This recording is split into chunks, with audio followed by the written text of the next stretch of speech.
میگن یه پدری تو روستا دخترشو شوهر داد.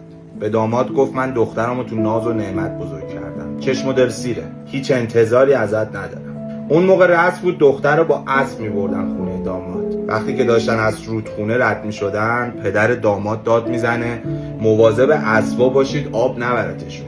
پدر عروسی رو میشنوه، میگه برگرد. میگه حالا بعد برای دخترم عروسی بگیرید، شیربها بدید، مهریه سنگین بدید، کلی طلا بخرید تا رضایت بدم دخترمو ببرید. خانواده داماد کلی هزینه میکنن تا پدر عروس راضی میشه که دخترشو بده. این سری که داشتن از رودخونه رد میشدن، پدر داماد داد میزنه بیخیال اسبا بشید، مواظب عروس باشید اتفاقی براش نیفته. میدونی مشکل کجاست؟ آدما به بی‌توقعی شما عادت میکنن. از خودگذشتگیتون و وظیفه شخصیتون میدونن. هرچی بسازتر بیارزشتر.